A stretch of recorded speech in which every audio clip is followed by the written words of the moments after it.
Chez dougalfille.com, il y a tout. Ñëw leen gaaw ci suñu site dougalfille.com, il y a tout. Découvrez nos offres exceptionnelles. Smartphone, Android et iPhone au meilleur prix. Climatiseur split à partir de 125 000. Ventilateur dès 15 000. Téléviseur à partir de 35 000. Vous cherchez un réfrigérateur? On en a dès 55 000. Congélateur à partir de 95 000. Une cuisinière 4 feux à partir de 85 000. Des machines à laver dès 112 000. Des micro-ondes, plus de 3 000 produits à portée de clic sur notre site. Gaaw leen gaaw ñëw seet si ñu ci suñu boutique bi nekk à Grand Dakar Thiossane en face station BRT bi ou appelez pour commander au 33 824 07 35 ou au 77 267 20 20. dougalfille.com daal y a tout. Sur ton téléphone connecte-toi, c'est parfait.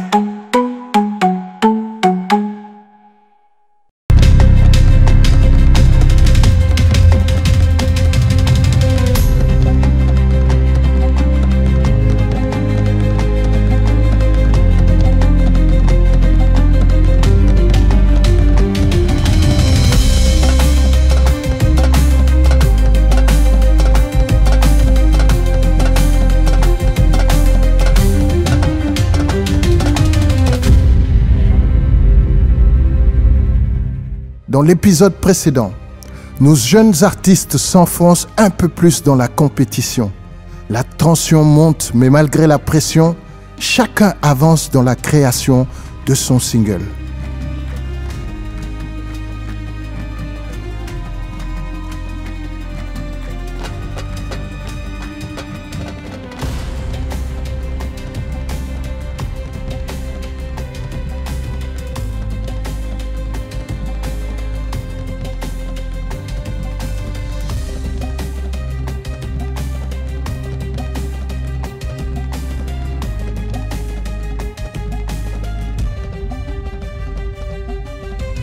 salaamaaleykum.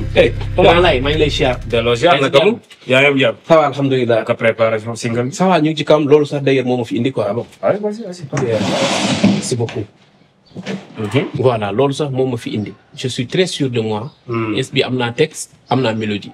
amul leneen lu ma bëgg lu dul dem studio enregistré. mais Omar. amal nga temps loolu teelul.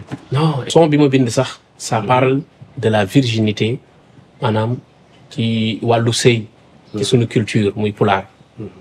voilà. da nga jël loolu sujet bu metti la. sujet tabou la d'habitude ci moment yu nekk nii gars yi duñu ñeme sujet yooyu noonu thème yooyu dafa metti pourquoi nga bëgg ko jël. bon c'est juste pour refléter réalité bi nekk si ñun. te aussi da di morceau boo xamante ne ni duñ ko wayal ku dul xale bu jigéen bu téye boppam ba am jëkkër. donc ça tu vois c'est très important te loolu gisuma kenn ku ko sañ a way et puis c'est un morceau traditionnel boo xamante ne ni samay maam ñoo ko doon way man ma jëlee ko ci sama maam donc je pense que j'ai le droit de chanter un morceau comme ça. bon d'accord tu sembles être sûr de toi. Ouais. en plus même Ami single am dañ ko war a enregistrer d'ici demain. je vais essayer de coordonner tout ça. ça après man dinaa woote. donc ça merci. ok. Les doutes d'Omar se sont dissipés. Il retrouve confiance, prêt à passer à l'enregistrement. La production a validé son choix. Une étape décisive.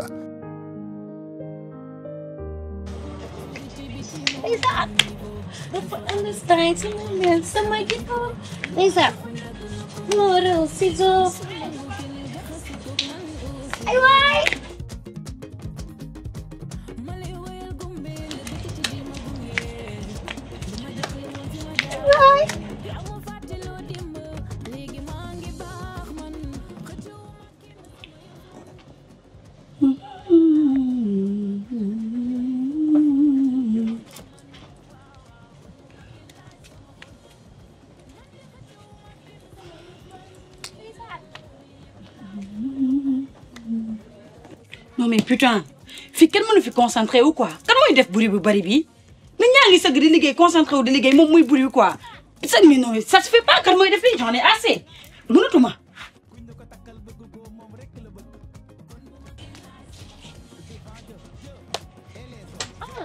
Deda, hey. Isa.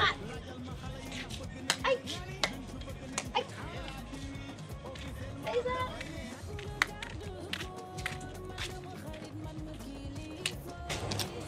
Isa. Nene Gale sa son bi laa bëgg nga wàññi dama concentré wu di bind ay texte.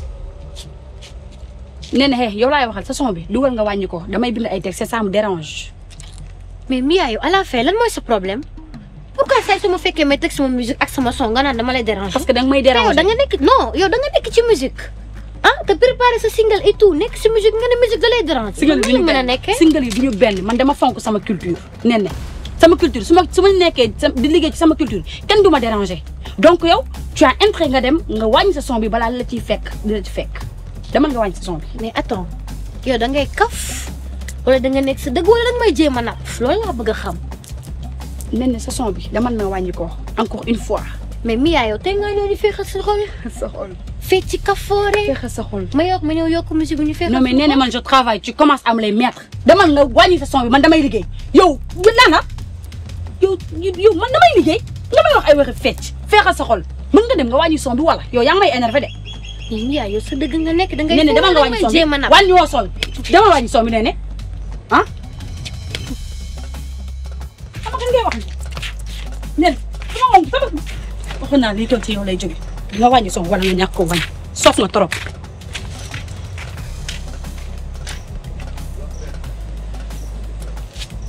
Aya.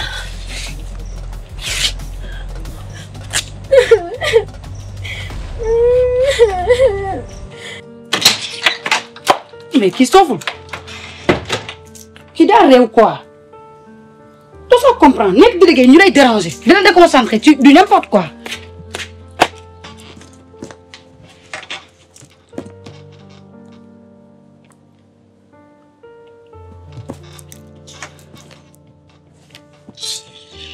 sauf quoi.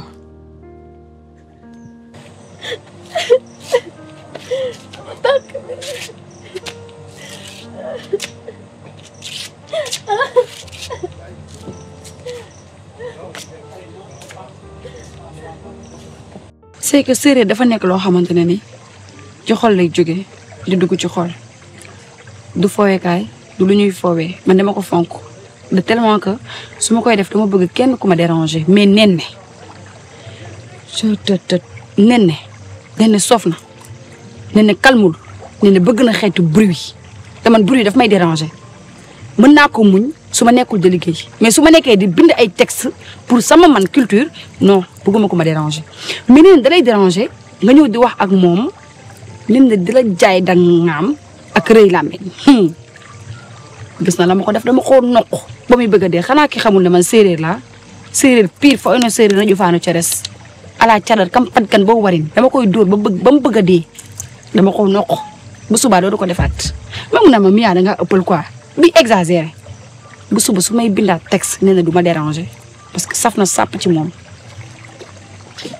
mais Mia mi soof na de mu ñëw fekk ma teg sama musique di ambiance di kaf di foo mu ne ma danga may déranger te man naka la mënee defee musique naan musique da koy déranger en plus may wax mu may dóor non kii faa ma boole ko production kii faa ma wax ko Tata Ngoné parce que doole bu bëri bi bëri na doole trop xanaa cere bu muy lekk guddi la.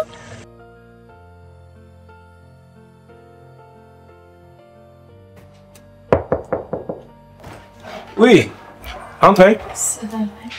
Ah, la fille. tonton la. Ça va? naa def yaa ngi si jàmm. mais lan la da nga xaw a triste lan la sa problème toog sa problème bi la ak Ami ba léegi. déedéet sama problème bi ak Ami da. lan la. man de dama amoon lu am importance doo xamante ne yow rek laa ko mënoon wax moo tax ma ñëw fi. Ah bon? Ok, vas-y. Je t'écoute. tonton laay. man de dama seetlu ne su ma nekkee si kaw seen. du ma timide damay firi. mais sama vie personnelle damay timide trop te loolu arrangé wu ma ak compétition bi nga xamante ne ni dañoo war a créer nekk ci compétition ba pare loolu arrivé ma waaye loolu moo taxoon ma ñëw ba fii pour nga jox ma ci solution parce que compétition bi laaju loolu. Si je comprends bien da nga am blocage pour mën a créer c'est-à-dire ce morceau bi nga war a présenter. waaw parce que cette timidité moo lay bloqué. ok bon man lu ma la mën a wax mooy milieu bi boo ci bëggee évoluer c'est-à-dire ci li nga nekk mooy milieu musique il faut que nga jël timidité tegee ku nale yaa ngi may comprendre sa vie personnelle normale bu la neexee boobu nga am neneen noo mel mais artistique da nga war a xumb da nga war a parce que il faut que nga jàng communiquer ak public bi parce que tu es appelé à monter sur scène plus de 1000 personnes di la xool ou 10 000 personnes ça dépend si lieu bi jàkkaarloog yow kese nga war leen a bégal communiquer ak ñoom foofu timidité xaju fa léegi nag luy dindi sa timidité noo koy kiiwee loolu coaching la laaj selon say waa kër sa famille say xarit ñun même label bi dina la si accompagner et que nga mën a xam nan ngay mën a combattre sa timidité bi mais loolu lu gën a am importance mooy xeex bu njëkk bi ci yow la njëkkee yow nga bëgg loolu ne lii dama koy dindi ci man yaa ngi comprendre mais nag bul fàtte benn affaire doomu géwél pire nga loolu bu ko mus a fàtte te géwél xumb lañ ko xamee n'est-ce pas kon waroo timide da nga war a nekk kii thème yi bëri na thème waxal ak je sais pas man thème yi bëri na am nañu géwél yi ñoom ñoo yor thème yi bu ne mën nañ fa demee bu ne mën nañ ko woy kon yow yaa war a toog ne bul fàtte ne doomu géwél nga loolay daw sa deret gi nga yeelu ne ci yow n'est-ce pas waaw loolu nga war a def mais bul fàtte loolu man gëm naa ne mën nga ko mi ngi ci yow lu ne ci yow yaa koy yee mu génn est-ce que tu as compris loolu bu ci ragal dara toogal nga kiiwaat nga man lu ma lay dénk mooy saa yow toogee am benn jaaxi wala benn blocage rek ne man lii waruma doomu géwél la te li ma nekk ci compétition bi ni kenn waruma ci ëppale dara yaa ngi comprendre loolu bu ko ragal acca kontaan naa trop tonton Laye si li nga ma revenir jeex na kontaan naa saa yoo amatee beneen lu la kii rek ñëwaatal je suis là jërëjëf tonton Laye allez merci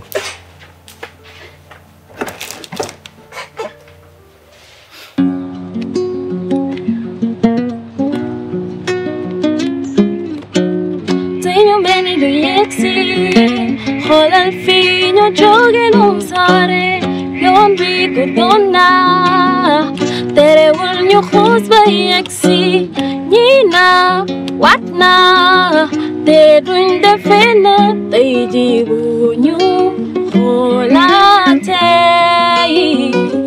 tey lañ gën a bëggante ba tey c'est une histoire d'amour, une vraie histoire d'amour. C'est une histoire pour la vie. C'est une histoire d'amour, l'histoire dont j'ai toujours rêvé. C'est une histoire pour la vie. Waouh! T'as une voix hyper chic, extraordinaire. Aïssatou, moi, mon cher de poule tellement que ma admire sa voix. Merci. Non, Aïssatou, man maa la ci mën a wax dara. Elle chante hyper bien. te moom elle a une voix vraiment suave. te xoolal elle chante telle sa beauté quoi. Il paraît que tey nga war a dem enregistrer sa single bi de. si man pare naa am naa texte am naa mélodie te damaa yàkkamti sax génn dem studio quoi. Ok.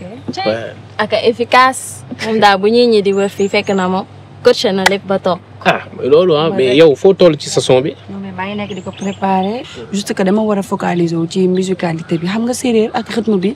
liggéey la laaj quoi. il faut que ma liggéey ko parce que xam nga rek yaa ma gën a xam ne moo war a wax nga dëgg bon je suis avec toi te yow xam nga ni il faut nga gën a focaliser wu ci musicalité bi ci tonalité yi ak surtout texte bi surtout mes thèmes yi quoi c'est très important. Comme il l'a souligné avec justesse, le thème d'une chanson, c'est son âme.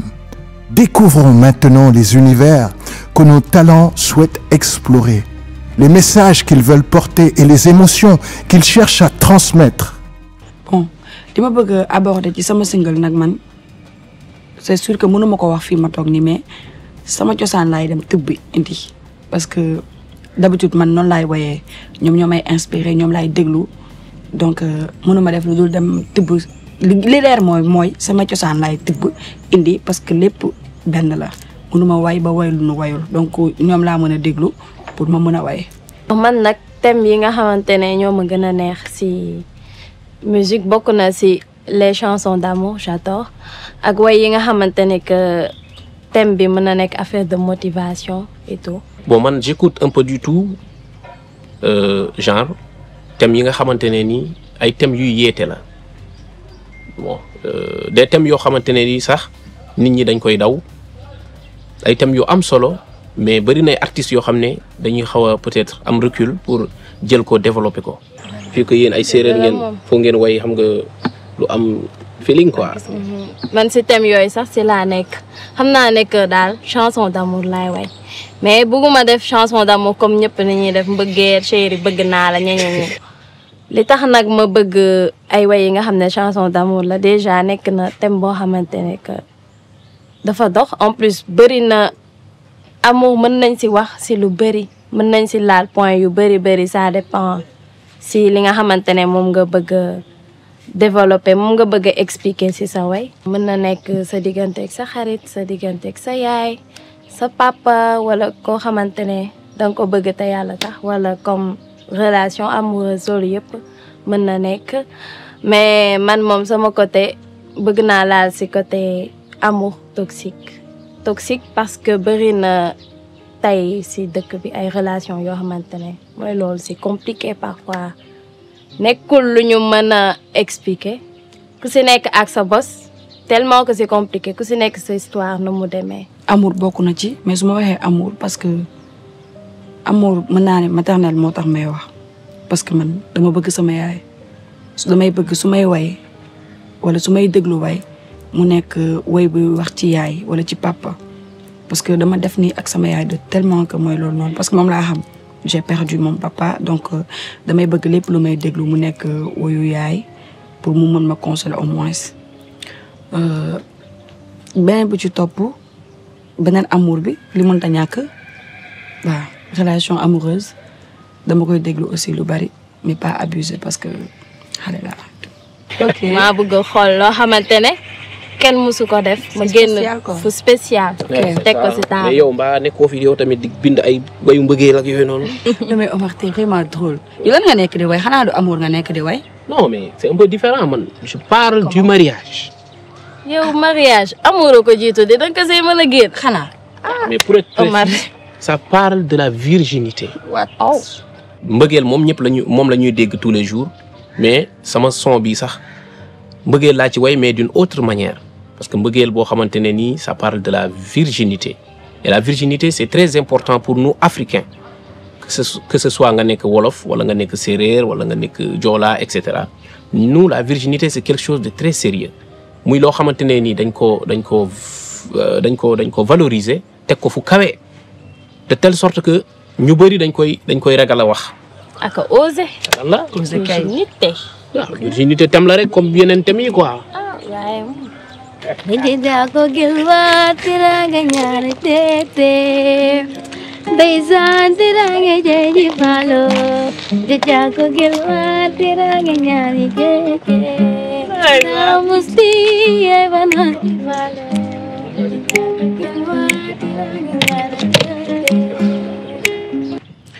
bon man Néné mënuma ko comprendre Néné xawma nit la xawma rab la imaginer maa ngi Néné ñoo nekkoon doon xeex non Néné de moom mu ngi def de telle sorte pour ñu juboo yéen Néné moom ma romb fii di wax di woyantu xam naa que ne daf may chercher pour ñu juboo man tamit mënuma ko mere parce que rab la doo sax comprendre Néné jaaxal na ma quoi elle est trop drôle da nga koy mere mais après da nga ko sax mujj bëgg doo sax comprendre. sama séeréer bi waay démb nag door nga ma sonn. waaye li xew démb moom. moo tax ma indil la fleur bi nag. voilà yow jom zéro quoi. putain mais bon. de toute façon j'aime bien. J'adore.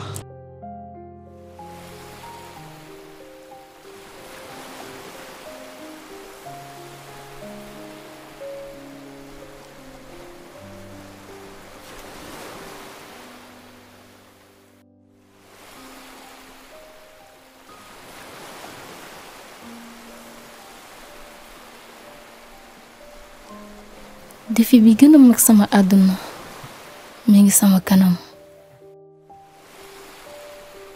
mënatuma làkkatu ci ginnaaw sama timidité ak sama peur. sama timidité daf ma mës a bloqué, daf ma mës a téye.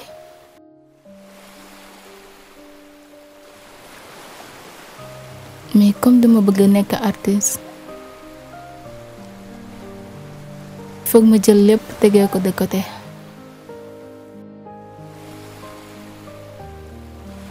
léegi nag maa ngi soog a comprendre ni man rekk maa war a choisir sama thème ak sama vision.